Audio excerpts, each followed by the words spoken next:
ವಿನಮ್ರತೆಯಿಂದ vote ಬೀಳಕತ್ತಾರ.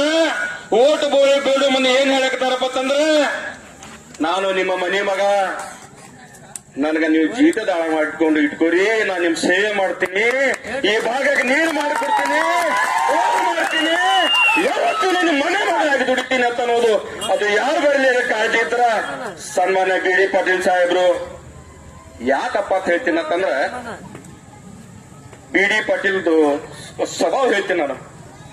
ನೀವೆಲ್ಲ ಕೂಡಿರಲ್ಲ, B D Patil ಸ್ವಭಾವ ಸಂಬಂಧ ಕೂಡಿರಿ. ನಾನು ಈ ವೇದಿಕೆ ಮ್ಯಾಗ ಇಷ್ಟು ಕಾನ್ಫಿಡೆಂಟ್ಲಿ ಮಾತಾಡಕ್ತೀನಪ್ಪ ಅಂತಂದ್ರ ಬಿ ಡಿ ಪಾಟೀಲರ ಅಭಿಮಾನಿಯಾಗಿ ಮಾತಾಡಕತ್ತೀನಿ, ಬಿ ಡಿ ಪಾಟೀಲ್ ವ್ಯಕ್ತಿತ್ವವಾಗಿ ಮಾತಾಡಕತ್ತೀನಿ. ಬಿ ಡಿ ಪಾಟೀಲ್ ಯಾವಾದಿದ್ರು ನೀತಿವಂತರು.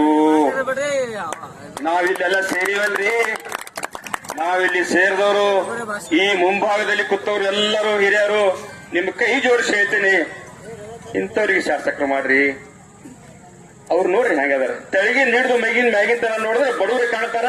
ನಾವು ನೀವು ಇಲ್ಲಿ ಕೂತವ್ರು ಎಲ್ಲರೂ ಬಡವರಿದ್ದೀರಿ. ನಡೆದಾಡುವ ಶಾಸಕರ ಮಾಡ್ಬೇಕಾಗಲ್ಲ ನಮ್ಗೆ. 1.5 ಕೋಟಿ ಗಾಡಿಯಾಗ ತಿರುಗಾಡುವ ಶಾಸಕರು ಬ್ಯಾಡ ನಮ್ಗೆ, ತಿರುಗಾಡುವ ಬೇಕಾಗಲ್ಲ. ಇವತ್ತಿನ ದಿವಸ ನಿಮ್ ಊರಿಗೆ ಬರ್ಬೇಕಂದ್ರೆ ನಡ್ಕೊತ ಬರೋ ಪರಿಸ್ಥಿತಿ ಇಲ್ಲ. ಅಂತ ರೋಡ್ ಹದ್ ಕಟ್ಟವ, ರೋಡ್ ಕೆಟ್ಟ ಹದ ಇದ್ದ ಶಾಸಕರು ನಿಮ್ಮ ಊರಿನಲ್ಲಿ ಮಲತಾಯ ಧೋರಣೆ ಮಾಡತ್ ನಾ ಹೇಳಕ್ ಬಯಸ್ತೀನಿ. ಯಾಕಪ್ಪ ಅಂತಂದ್ರೆ, ಉದಾಹರಣೆಗಾಗಿ ನಿಮ್ಮ ಊರಿಗೆ ಬರ್ಬೇಕಾದ್ರೆ ಯಾರು ಬರ್ಬೇಕಂದ್ರ ರೋಡ್ ಹದಗೆಟ್ಟು ಹೈದರಾಬಾದ್ ಆಗ್ಯಾವ, ಅವ್ರ ಗಮನಕ್ಕೆ ಬರಕತ್ತಿಲ್ಲ. ಒಬ್ಬ ಬಿ ಡಿ ಪಾಟೀಲ್ರು ಕೈಕಾಲ್ ಬಿದ್ದು ಜನರಿಗೆ ಓಟ್ ಬೇಡಕತ್ತಾರ. ನನಗೆ ಶಾಸಕರು ಮಾಡ್ರಿ, ನಿಮ್ಮ ಮನೆ ಮಗ ಆಗಿರ್ತೀನಿ, ಮನೆ ಮಗ ಆಗಿ ನಿಮ್ ಕೆಲಸ ಮಾಡ್ತೀನಿ, ಜೀತದಾಳ ಆಗಿರ್ತೀನಿ ಅಂತ ಹೇಳ್ತಾರ.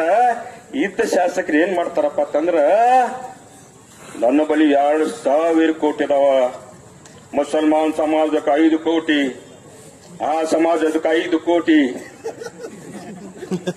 ಯಶವಂತರಾಯ ಗೌಡ್ರೆ ಹೆಸರು ತಂದು ಹೇಳಕ್